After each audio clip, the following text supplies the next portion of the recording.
देखते हैं उसमें जो भी डाइवर्सिटी होती है, जो भी विभाजन होता है, वो धर्म के आधार पर, कास्ट के आधार पर, लैंग्वेज के आधार पर होता है.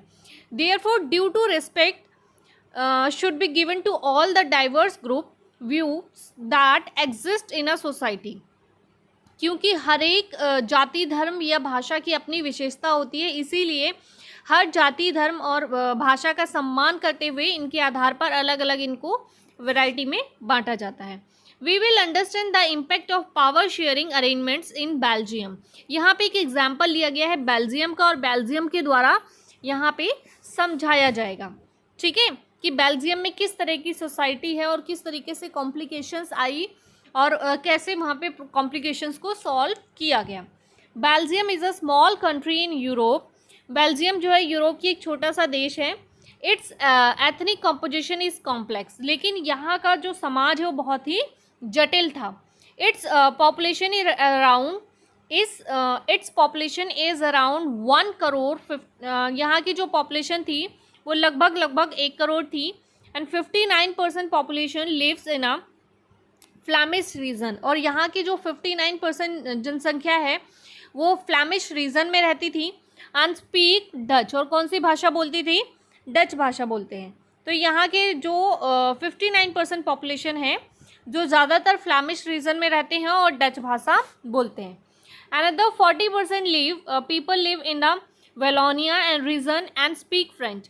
जबकि बाकी की 40% जनसंख्या वेलोनिया रीजन में रहती है और स्पीक फ्रेंच यानी कि फ्रेंच भाषा बोलती है.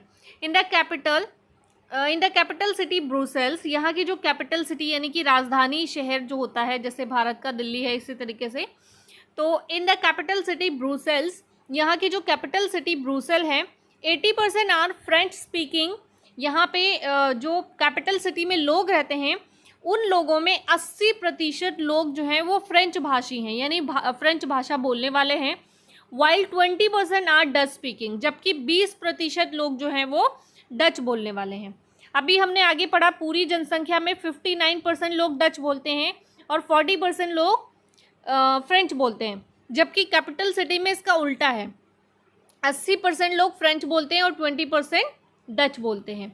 The minority French speaking community was rich and powerful. Basically क्या होता है, जो माइनॉरिटी कम्युनिटी होती है वो अक्सर करके किसी भी कंट्री में वीक होती है, लेकिन यहाँ पे उल्टा है. माइनॉरिटी कम्युनिटी जो है वो फ्रेंच है, फ्रेंच स्पीकिंग कम्युनिटी थी और वो क्या थी? Rich and powerful. Dutch speaking community got the benefit of economic development later. बाद में डच स्पीकिंग लैंग्वेजेस वालों को भी ये फील हुआ और फिर उनके लिए इकोनॉमिक डेवलपमेंट होनी शुरू हुई. This led to the tension between the two communities in 1950s and 1960s. तो 1950 और 60 के दशक में क्या हुआ, इन बातों को लेकर आपस में टेंशन क्रिएट हो गई कि जो मैक्सिमम लैंग्वेज, मतलब जो ज़्यादा बोलने वाले बहुसंख्यक भाषा वाले लोग थे, जो ज़्यादा लैंग्वेजेस बोलते थे यानी डच, उनकी वो पिछड़े हुए थे. जबकि जो कम माइनॉरिटी में थे वो क्या थे? वो पावरफुल भी थे और रिच भी थे. Dutch speaking were in the majority in the country but were in minority in the capital Brussels. Dutch भाषा बोलने वाले जो लोग हैं वो पूरे देश में मेजॉरिटी में यानी बहुसंख्यक में थे, लेकिन अगर बात करें वहाँ की कैपिटल सिटी में तो कैपिटल सिटी में माइनॉरिटी में थे. यानी कि पूरे देश में डच बोलने वालों की संख्या बहुत ज़्यादा थी, लेकिन जो कैपिटल सिटी थी वहाँ पे डच बोलने वालों की संख्या बहुत कम थी. और ऐसे ही पूरे देश में फ्रेंच बोलने वालों की संख्या बहुत कम थी, पर कैपिटल सिटी में फ्रेंच बोलने वालों की संख्या बहुत ज़्यादा थी. ठीक है, और माइनॉरिटी वाले फ्रेंच वाले थे और फ्रेंच क्या थे, यहाँ पे ज़्यादा पावरफुल एंड रिच थे. तो ये यहाँ की कॉम्प्लिकेशंस थी जिसकी वजह से डच स्पीकिंग और यानी डच बोलने वाले लोग और फ्रेंच स्पीकिंग फ्रेंच बोलने वाले लोगों के बीच में टकराव शुरू हो गए. आगे आपको यहाँ पे दिखा भी रखा है, समझाने के लिए आपको दिखाया हुआ है. ये पूरी कंट्री का है कि पूरी कंट्री में डच बोलने वाले 59% हैं, फ्रेंच बोलने वाले 40% हैं, जर्मन स्पीकर्स जो हैं वो 1% है. तो सबसे ज़्यादा कौन सी लैंग्वेज बोली जाती है? डच बोली जाती है, आपने देखा 59%. और ये ब्रुसेल यानी कि वहाँ की कैपिटल सिटी की बात की जा रही है, जहाँ पे 80% लोग जो हैं वो फ्रेंच बोलते हैं और 20% ओनली डच बोलते हैं. तो एक्चुअल में आपने देखा कि पूरी कंट्री में डच बोलने वालों की संख्या ज़्यादा है, पर यहाँ पे कैपिटल सिटी में ब्रुसेल में डच बोलने वालों की संख्या बहुत कम थी, ठीक है। और पूरी कंट्री में फ्रेंच स्पीकर्स की संख्या कम थी, 40% थी ओनली, जबकि जो कैपिटल सिटी थी वहाँ पर बहुत ज़्यादा थी। तो ये यहाँ की प्रॉब्लम थी जिसकी वजह से आपस में ये टकराव शुरू हुआ। साथ में आपको यहाँ पे मैप भी दे रखा है, ये पूरा आपको बेल्जियम कंट्री दे रखी है और इसका ब्रुसेल्स ये छोटा सा शहर है, ठीक है। तो ब्रुसेल्स जो है यहाँ पे फ्रेंच स्पीकर्स की संख्या ज़्यादा थी जबकि पूरे देश में कम थी। आगे देख लेते हैं। बिटवीन 1970 एंड 1993 यानी 1970 से 1993 के बीच 4 amendments were brought in the Belgium constitution so as to bring an arrangement that would enable everyone to live together within the same country। अब इसमें क्या हुआ कि 4 अमेंडमेंट्स किए गए, यानी कि बेल्जियम का जो कॉन्स्टिट्यूशन था उसमें 4 अमेंडमेंट, 4 बदलाव किए गए।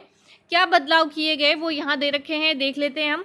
4 बदलाव इसलिए किए गए ताकि वहाँ की जनसंख्या में किसी को भी ये ना महसूस हो कि उनके साथ गलत हुआ है या उनके साथ देश जो है वो गलत कर रहा है, बेगानापन कर रहा है। तो उसके लिए ये 4 बदलाव किए गए। Step taken to remove tensions, वहाँ की टेंशंस को रिमूव करने के लिए, ख़त्म करने के लिए 4 स्टेप लिए गए। नंबर 1, इक्वल नंबर, ठीक है, of Dutch and French speaking ministers in central government. सबसे पहले क्या किया, जो सेंट्रल गवर्नमेंट थी उसमें जो नेता थे उनमें डच और फ्रेंच बोलने वाले नेताओं की संख्या बराबर कर दी। यानी फ्रेंच बोलने वाले ज़्यादा होते तो बवाल बनता और डच बोलने वाले ज़्यादा होते तो बवाल बनता हमारे देश की तरह। तो बहुत सिंपल सा फंडा अपनाया, क्या किया कि अगर फ्रेंच बोलने वाले मिनिस्टर 5 हैं तो डच बोलने वाले भी 5 ही रहेंगे भाई, ताकि कोई लड़ाई का मामला ही ना हो। तो इसलिए यहाँ पे क्या किया, सेंट्रल गवर्नमेंट में लड़ाई का जो मुद्दा था उसको ख़त्म कर दिया और डच और फ्रेंच बोलने वालों की संख्या बराबर कर दी। नंबर 2, सेकेंड स्टेप क्या लिया गया, wide power to state governments and state governments are not subordinate to the central government. कुछ ऐसी पावर, खास पावर जो थी वो क्या कर दी गई, स्टेट गवर्नमेंट को या छोटे छोटे इलाकों की जो सरकार थी उनको दे दी गई। यानी कि जो सेंट्रल गवर्नमेंट की पावर थी, कुछ पावर ऐसी थी जो स्टेट गवर्नमेंट को दे दी गई ताकि वहाँ की सरकार जो है वहाँ की जनता को मैनेज कर सके और दिक्कतें ख़त्म हो जाएं। थर्ड स्टेप जो लिया गया, सेपरेट गवर्नमेंट इन ब्रुसेल, क्योंकि ब्रुसेल पूरे देश के अकॉर्डिंग बिल्कुल अलग था, तो ब्रुसेल के लिए अलग सरकार बनाई गई। जो ब्रुसेल कैपिटल सिटी थी, वहाँ की राजधानी शहर था, उसके लिए अलग सरकार बनाई गई। In which both the communities have equal representation, और यहाँ पे भी यही किया गया, दोनों ही यानी डच और फ्रेंच स्पीकर दोनों के लिए क्या किया गया, इक्वल रिप्रेजेंटेशन रखा गया, दोनों को बराबरी का हिस्सा दिया गया ताकि दोनों में कोई भेदभाव ना हो सके। एंड फोर्थ स्टेप जो लिया गया, कम्युनिटी गवर्नमेंट बनाई गई, यानी कि समुदाय जिसको बोलते हैं। तो कम्युनिटी गवर्नमेंट ने क्या किया, elected by the particular language speaking community, this government has the power regarding cultural, educational and language related issues. यहाँ पे क्या किए, ऐसी कम्युनिटी गवर्नमेंट बनाई जो कि कल्चर, एजुकेशन और लैंग्वेज के आधार पर जो है अपने मतलब नियम बनाती थी। तो ये कुछ ऐसे स्टेप लिए गए ताकि जो देश में भेदभाव और बातों को लेके बहस या टकराव का कारण बन रहा था, उस टकराव को ख़त्म किया गया। तो ये बहुत ही इंटरेस्टिंग सी आज की वर्कशीट थी, आई होप आपको समझ में आई होगी। आज की जो वर्कशीट है उसमें सिर्फ 2 ही क्वेश्चन दिए गए जो कि ऑप्शनल हैं, 4 ऑप्शंस आपको दिए गए और आपको सही ऑप्शन पे टिक करना है। तो मैं इसके लिए अलग से आपको आंसर्स नहीं लिखवाऊंगी, बल्कि इसी में इसके सही आंसर्स टिक करवा देती हूँ। तो क्वेश्चन नंबर 1 है, which language speakers are majority in Belgium. Belgium में कौन सी भाषा बोलने वाले लोगों की संख्या ज़्यादा थी, French, Dutch, German and English. ठीक है, तो इसका करेक्ट ऑप्शन क्या है, इसका करेक्ट ऑप्शन है डच। डच बोलने वालों की संख्या जो है वो बहुत ज़्यादा थी। फ्रेंच आप देखेंगे वहाँ पे फ्रेंच बोलने वालों की संख्या कम थी, बट पूरे देश में फ्रेंच बोलने वालों की संख्या कम और डच बोलने वालों की संख्या ज़्यादा थी। पर बेल्जियम में बेल्जियम की जो कैपिटल सिटी ब्रुसेल है वहाँ पे इसका उल्टा था, ठीक है। पर यहाँ ब्रुसेल की बात नहीं की गई है, यहाँ पे बेल्जियम की बात की गई, पूरे देश की बात की गई है। तो पूरे देश में सबसे ज़्यादा कौन सी लैंग्वेज बोली जाती थी? डच, ठीक है। तो ये ऑप्शन, करेक्ट ऑप्शन इसका हो जाएगा बी। क्वेश्चन नंबर 2 की बात करते हैं। What was not a step taken to remove tensions in Belgium between different communities. इसमें बोला गया, एक बात का ध्यान रखना है, नॉट, उसने बोला है कि वो कौन सा स्टेप है जो बेल्जियम की सरकार ने नहीं लिया, ठीक है। जो लिया वो नहीं बताना, आपको बोला है वो कौन सा स्टेप है जो बेल्जियम की सरकार ने टेंशन को ख़त्म करने के लिए नहीं लिया। तो 4 ऑप्शन हैं, देखते हैं करेक्ट ऑप्शन क्या है। पहला ऑप्शन है state government were given wider powers, ये तो लिया था स्टेप, ठीक है, तो ये तो करेक्ट है। दूसरा बोला है provision for community government, community government बनाई गई, यस कम्युनिटी गवर्नमेंट भी बनाई गई थी।